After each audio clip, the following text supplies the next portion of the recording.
ഇപ്പോൾ ആന്റണി MP-യും അബിൻ വർക്കിയുടെ റോഡ് ഷോയിൽ പങ്കുചേരാൻ വേണ്ടി എത്തിയിട്ടുണ്ട്. ഇപ്പോൾ അങ്ങനെയുണ്ട് പ്രവർത്തകരുടെ ഒരു ആവശ്യം എങ്ങനെയുണ്ട് അബിൻ? അതെ, തീർച്ചയായിട്ടും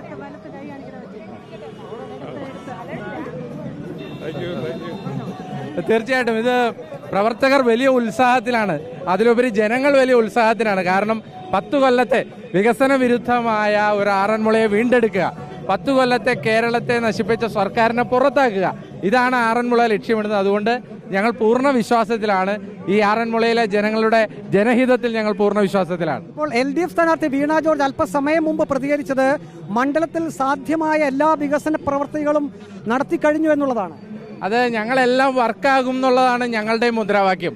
കാരണം വർക്കാകാത്ത മേൽപ്പാലങ്ങളും അല്ലെങ്കിൽ വർക്ക് തീരാത്ത റോഡുകളും അല്ലെങ്കിൽ വർക്ക് തീരാതെ ഉദ്ഘാടനം ചെയ്തവയൊക്കെ മാറ്റി എല്ലാം വർക്കാകുന്ന ഒരു സിസ്റ്റം കൊണ്ടുവരാൻ വേണ്ടിയിട്ടാണ് ഞങ്ങളുടെ ഉദ്യമം. അത് കേരളത്തിലാകമാനം തന്നെ എല്ലാം വർക്കാകുന്ന ഒരു സിസ്റ്റമുള്ള ഒരു സർക്കാർ കൊണ്ടുവരാൻ ഇവിടെ UDF നിൽക്കുമ്പോൾ, ജനങ്ങൾ ജയിക്കുന്ന ഒരു ഘട്ടത്തിൽ UDF നയിക്കുമെന്ന് പറയുമ്പോൾ ആറന്മുളയിലെ ജനങ്ങൾ ജയിക്കും.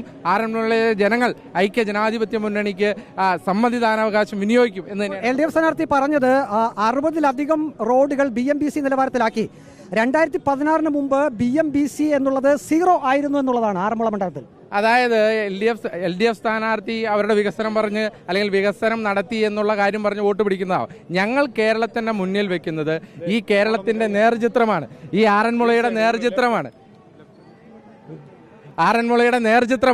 ആ നേർചിത്രം കണ്ട് ഈ ആറന്മുളയിലെ ജനങ്ങൾ വോട്ടുകൾ രേഖപ്പെടുത്തുമെന്ന പൂർണ്ണ വിശ്വാസം ഞങ്ങൾക്കുണ്ട്.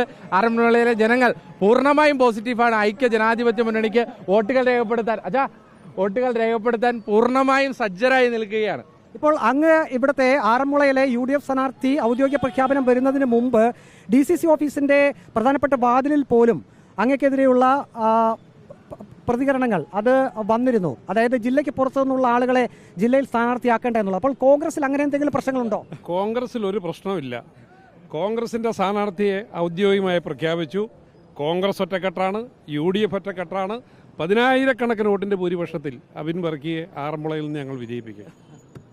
2016 7,000-ലധികം വോട്ടിന്റെ ഭൂരിപക്ഷം LDF സ്ഥാനാർത്ഥിക്ക് ഉണ്ടായിരുന്നു. അത് 2021 ആയപ്പോൾ അതിന്റെ ഇരട്ടിയിൽ അധികമായി.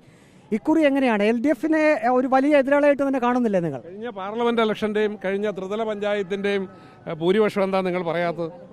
പാർലമെന്റ് ഇലക്ഷനിൽ 14,000-ൽ പരം വോട്ടിന്റെ ഭൂരിപക്ഷമാണ് ഐക്യജനാധിപത്യ മുന്നണി സ്ഥാനാർത്ഥിയെ മത്സരിച്ച് എനിക്കുണ്ടായിരുന്നത്. ത്രിതല പഞ്ചായത്തിൽ അത് അതിനേക്കാൾ വർദ്ധിച്ചു. ആ ഭൂരിപക്ഷം കൂടിയാണ് നിങ്ങൾ പറയേണ്ടത്. ഏതായാലും പൂർണ്ണമായും വിജയപ്രതീക്ഷ തന്നെയാണ്. തീർച്ചയായിട്ടും ഇത് ഞങ്ങൾ ഐക്യ ജനാധിപത്യ മുന്നണി ടീം UDF ആയി നയിക്കുമ്പോൾ ഞങ്ങൾ പൂർണ്ണമായ വിജയപ്രതീക്ഷയിലാണ്. വലിയ മുന്നേറ്റം ആറന്മുളയിലുണ്ടാകും.